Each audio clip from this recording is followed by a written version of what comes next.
and Game Mania, they do not sell used games that are imported. Oh, So they only take games second-hand, used games that are released over here, why don't they and take then used imports?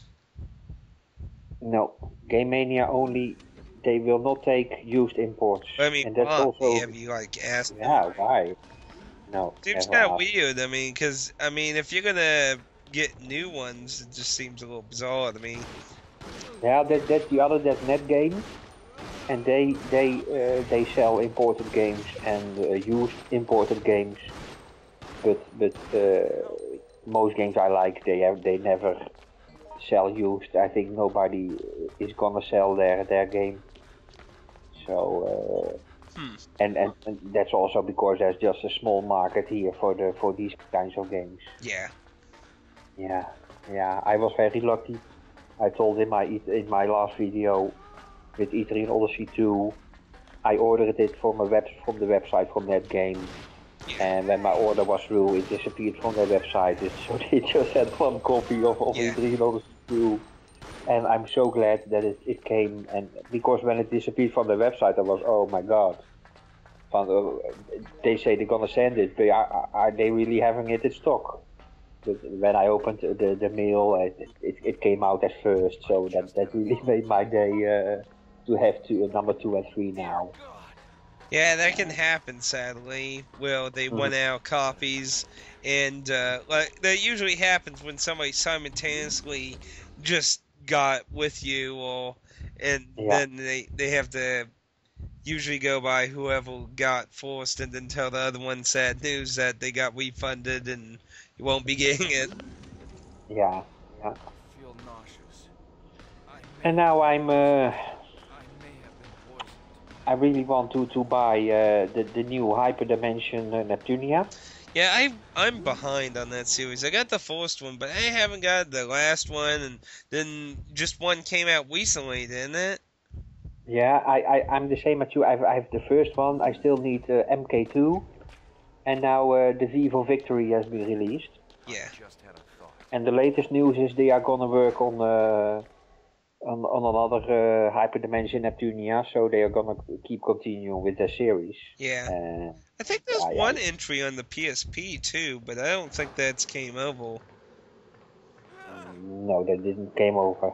If there is one, then it's not for USA or Europe. I'm not 100% sure though. I know there's one for August though that's on the PSP. That's probably never going to come over for multiple reasons. Mm, Did you know about that one? no, Yeah. Hyperdimension is for PlayStation Portable. No, I mean the August Generations game. Generations War over there in PAL, if I remember correctly. But the record of the August War here in America. But there was one on the PSP. I remember when it was first announced, people were like, "Yay, Axis Games will probably publish it," and then imagery came out of it, and then everyone's like, "No, it's not coming out." Well, I have one game for the PlayStation Portable that is almost the same as Echo's War, but it's not the same title. The generation aspect, or do you mean just the turn-based aspect? Yeah, the turn-based aspect. It's the battle system is almost the same. Yeah, I remember one of the games Axis published in America was by the same developers. That, Yeah, if I remember ID correctly, plays the same. It's also from ID Factory, Yeah. which. But I still have to play it, and to be honest, I still have to play Echo's War. And I saw your Let's Play video and number 62. I think well I can watch one that wouldn't mind me I'm much not sure what and to do. I'm well not you sure gave what her to do. all your power and Stop complaining. you were fighting against Mimi. that woman. Yeah, some woman, and you keep collecting MP each turn, and then The SP. Basically, something that becomes a bigger concept later in the game is building up SP so you can pull off big hyper skills and then combo them all together. Because it becomes a problem with enemies later on in the game. They'll first have nothing, but then they'll have a 5% health regeneration, and then they'll have a 10, and then 15, and then 20. And it gets harder to keep all the damage going while they do shit to you, especially when they use their SP moves against you. Yeah. So I'm still very charmed with that game. Yeah, I'm getting into the Zero. I wasn't getting into Zero's story too much until recently. I didn't really see Mimu betraying me. That was kind of a twist though. I mean, it's not the most unique thing in the world, but didn't see it coming. It also sucks that she was one of my main characters I used. So until I get her back, I'm kind of gimping on one spot. Yeah, yeah. So I'm like, I lovely. I had the same with one character in Luminous Arc. I used him so I was so happy with him in my party. He was a very strong character, and then just one day he said, "Well, I'm gonna do something else, and well, you'll see me back later." And so it was really adapting to my party until he came back.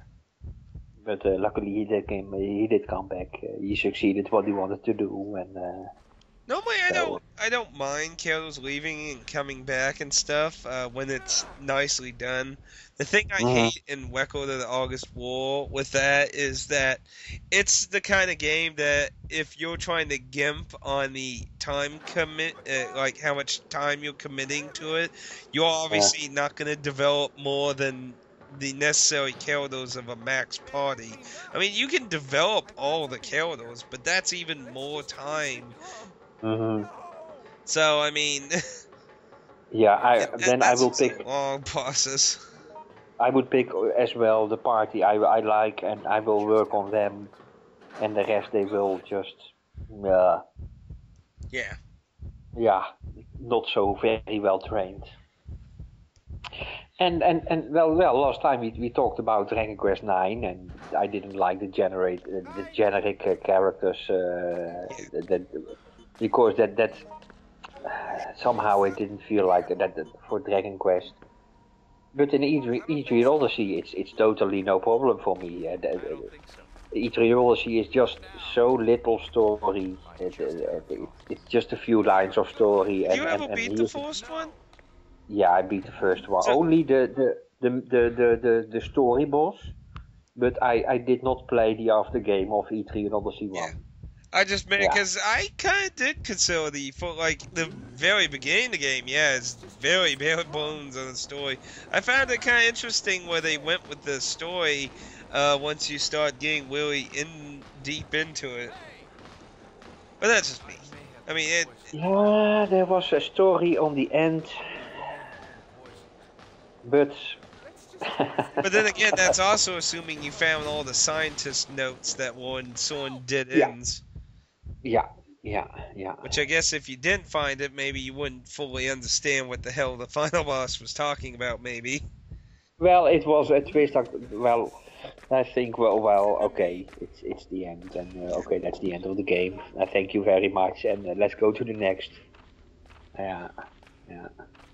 And something jumped in my mind to say, but I forgot. So.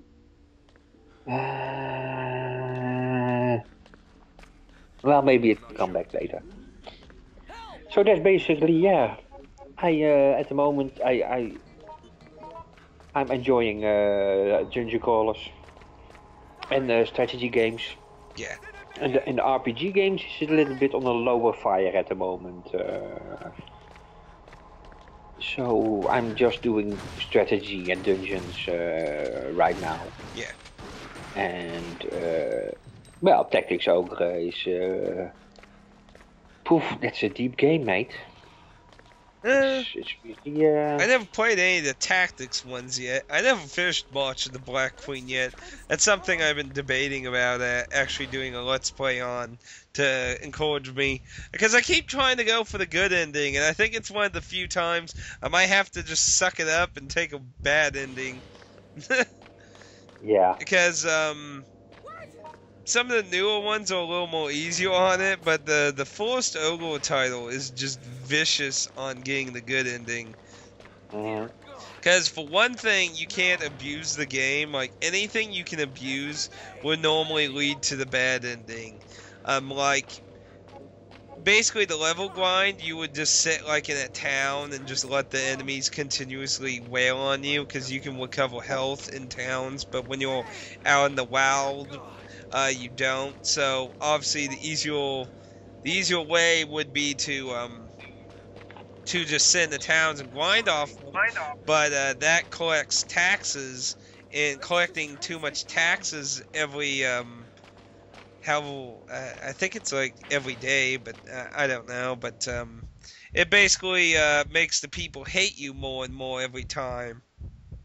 So Mhm. the longer you're drawing out the battle and wandering in town, the more evil you are becoming. And I'm like, oh, I'm being strategically smart. I'm like, you bastards. Yeah, and let's cling together that there's also a big list of everything you have to do to get to the good end or a true ending. But there's also a lots of things you have to do in that way to get just the ending you want. Yeah, there are a lot of endings in pretty much every single Ogre title. Like there are so many drastically different ways that things happen, from good to evil to different neutral, different good, different. I mean, there's just basically a variety of all categories. Yeah, I'm trying for the good and for well the lawful ending. Yeah, You can also go to the evil route, but well that's not interesting to me. I want to be the lawful in this game as well. And I forgot again what I wanted to say. Oh my god. Oh yeah, there are two aspects. Um, Rescue missions, they are so it's not hard, but you have to redo them a lot of times because there's one person who is standing in the middle of the enemies and you have to rescue her or him. yeah, And well, you need him for the story if you want to have the good story, or you want to have him as a guest in your party. So you need to rescue that person, and basically it's just let's hope she doesn't get hit a few times. If she, and if I can get her on time, I can heal her with my flying unit, stand next to her and heal her. But then sometimes the AI just berserks on that person and get kills in the fifth or in the seventh round. yeah. And sometimes you're lucky, she avoids it, they miss her or they do very low damage, and then you are able to rescue that person. So that's not strategic because it's just having luck that she doesn't get hit. So, and now the alchemy system kicked in this game to make new weapons, upgrade weapons, and all kinds of stuff. I didn't even know there was alchemy in Let's Cling Together. Oh, oh man. Each weapon and piece of armor can be upgraded in +1 or +2. You need to grind for ores and wood Yeah. and all kinds of stuff. And well, so that makes the game even deeper. That sounds interesting. It sounds kind of like Class of Heroes. I'm actually not. I'm actually kind of liking the alchemy in Class of Heroes. Mm-hmm. It really encourages you to really make a lot of your stuff out of the stuff you find inside the dungeon, because a lot of the stuff in the stores cost outrageous amounts of money. Yeah, yeah, yeah. And some good PlayStation 3 RPGs have that alchemy as well. I'm not speaking about Atelier, but Yeah. item crafting. Don't know if that was Hyperdimension who did it or another game. I don't But remember any form of alchemy in at least the Forced Hyper dimension. The then later it was. ones I'm not sure of. Hmm. Yeah, probably it was another.